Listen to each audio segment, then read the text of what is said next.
алейкум, дорогие братья и сестры, рад вас приветствовать на своем канале Таджик Лайф. Спасибо всех, кто поддерживает нас, смотрит и подписывается на наш канал. Это срочная новость. Автор, который нарисовал карикатуры на пророка Мухаммада, мир ему, сгорел заживо на ДТП. И давайте вместе посмотрим, как все это произошло.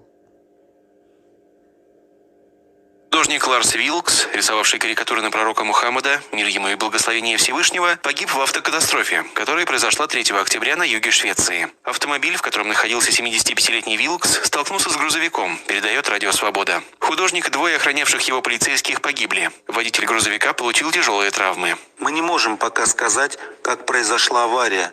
Необходимо дождаться результатов расследования. Ларс Вилкс жил под охраной правоохранителей с тех пор, как в 2007 году нарисовал собаку с головой пророка. Карикатуру опубликовали шведские и датские издания, а также небезызвестный французский сатирический журнал «Шарли Эбдо», в результате нападения на который в январе 2015 года погибли 12 человек. Публикация спровоцировала возмущение мусульман во многих странах мира. Карикатуры стали причиной личного общения действующего на тот момент премьер-министра Швеции Йона Фредерика Райнфельда с послами 22 мусульманских стран.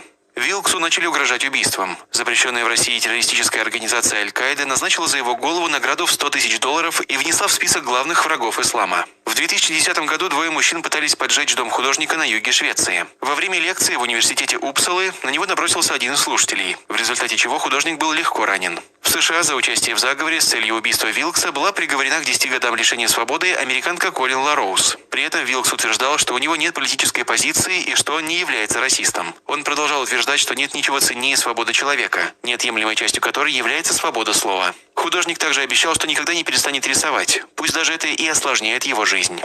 На этом наше видео заканчивается. Как вы сами видели, сгорел заживо в ДТП. Художник.